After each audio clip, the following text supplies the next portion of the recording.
I needed a monosyllabic utterance that someone who couldn't speak, as someone who's been damaged in a war, it's the only sound he can make. So I needed a name that,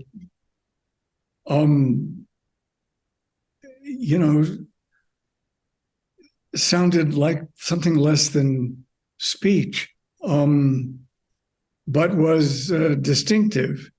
The truth is, of all my titles, I dislike that title the most. I had always seen it as a working title. It was nothing but a working title, because of that refrain that I knew would be my ending. In the world according to Garp, we're all terminal cases. Yeah, I mean, that was the ending I was shooting for, and it's a good ending. It works, but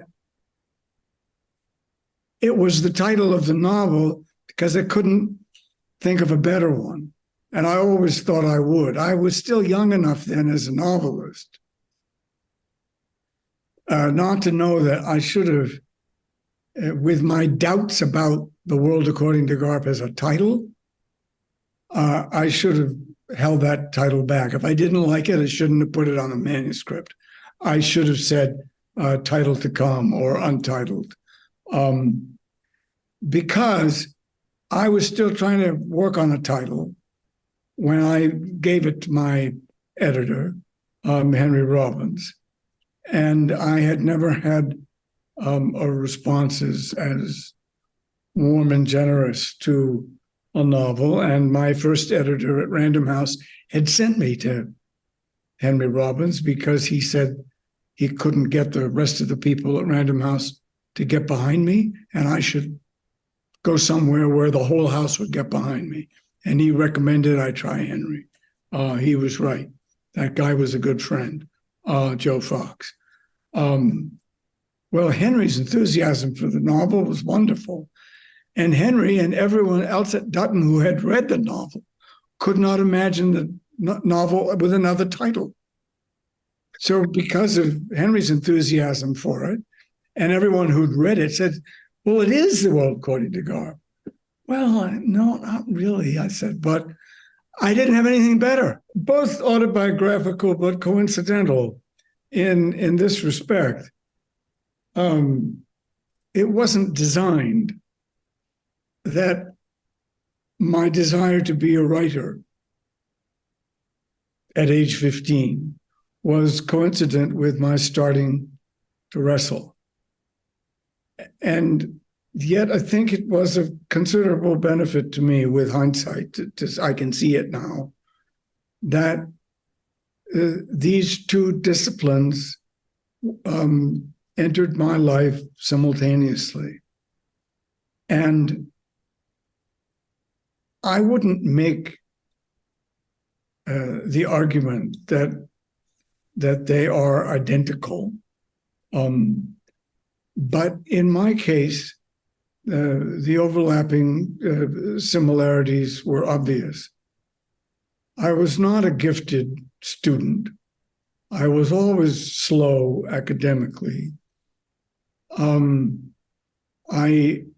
I took my slowness as an advantage when I was writing stories because it fit the deliberation of writing toward an ending I had already foreseen. Also very deliberate. Also a very slow setup process. Before you can write a novel that's ending driven, you have to have spent a lot of time working out an ending.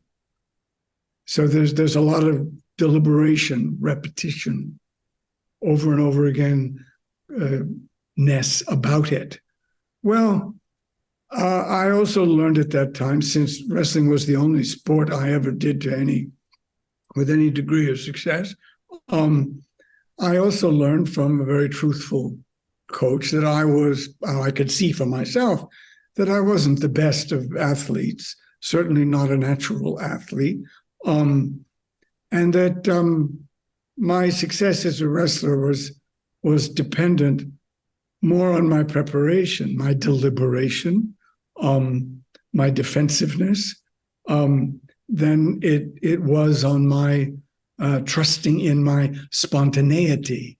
My coach essentially told me, don't trust in your spontaneity. If there's a mix-up out there, you're going to be on the bottom. He taught me how to sort of be deliberate, be painstaking, and stick to a plan. Very like the way I write a novel, and I could meet with not great success, but with moderate success as a wrestler. I always do, and it was a help to me, not a hindrance. It was a help to me that my first coach said,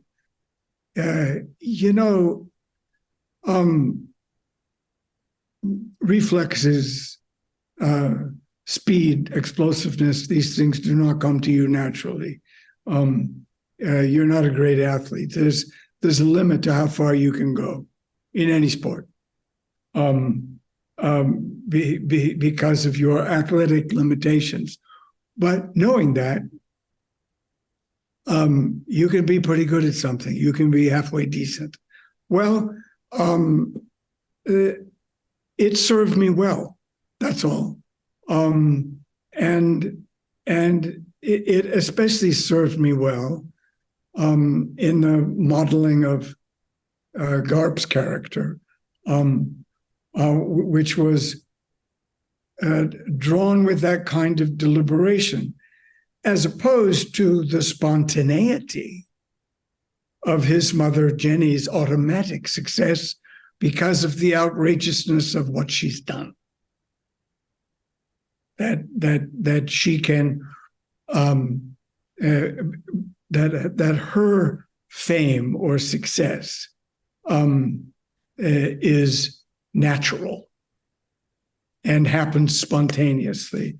He isn't of the same makeup. He isn't of the same composition. I wanted to be in his point of view,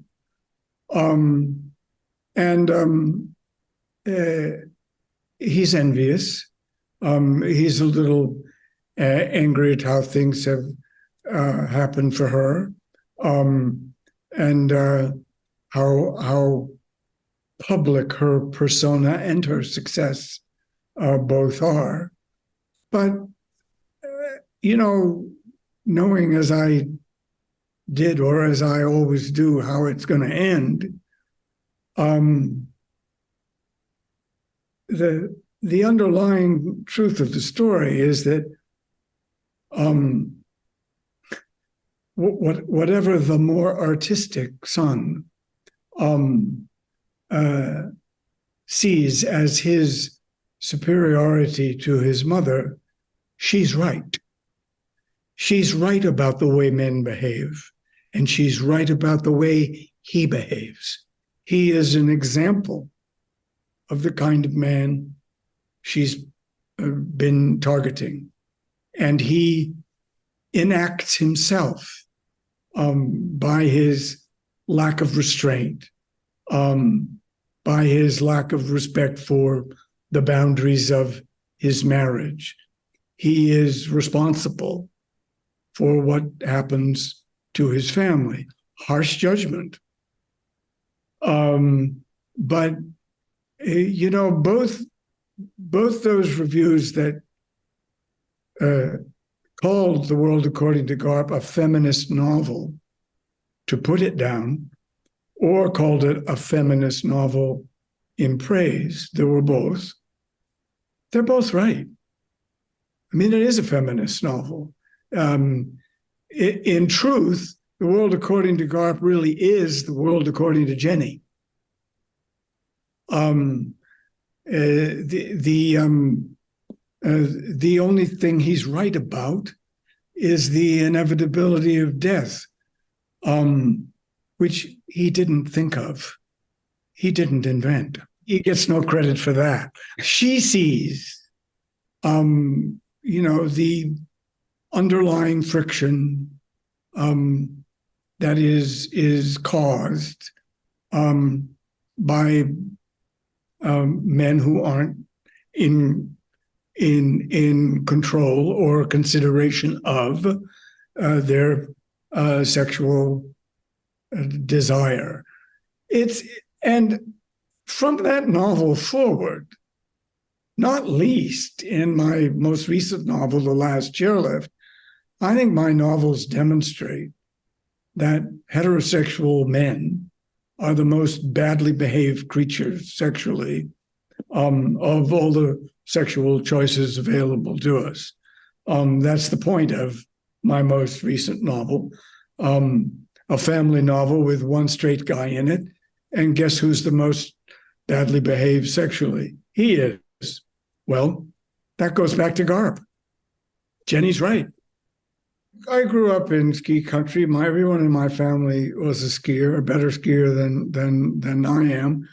My reasons for not being as good a skier as everybody else in my family aren't Adam's. Adam has a resistance to learning to ski. I felt no such thing. I was a pretty good skier as a young child, but because of the dominance that wrestling had in my life, and because in high school and college wrestling is a winter sport, for a sizable piece of my life, when I was either competing as a wrestler or coaching wrestling, I was removed from the ski season. So that basically from the age of 15 until I was in my 40s, I was taken away from something that I'd been taught how to do as a young child, which is the easiest way, anyone will tell you, to learn how to ski. I was a good little kid skier, but then I didn't go back to it until I was not just 40, but 47. I couldn't very well tell the wrestlers I was coaching not to ski, because if you've got kids on your wrestling team, you don't want them to break a leg skiing. And I had no time to ski because I was busy in those winter months. But I've lived in a bunch of ski towns. As it turned out, although The Last Chairlift is my longest novel, it was one of the easier ones to write because I didn't have to learn anything outside my own experience. I didn't have to do any research, any travel. I didn't have to do the kind of painstaking learning that I was confronted with in the case of the Cider House Rules. Novels like Until I Find You and the Cider House Rules, which entailed so much learning before I could begin, or A Widow for 1 year, learning about the relationship between the police department and the prostitutes union. Well, the research involved in those novels took as long as the writing time. In the case of Chairlift, it was a great novel to be writing during the pandemic because I didn't have to go anywhere. And 6 years writing time isn't bad for my longest novel. But the reason it took only 6 years is that I didn't have to leave my desk.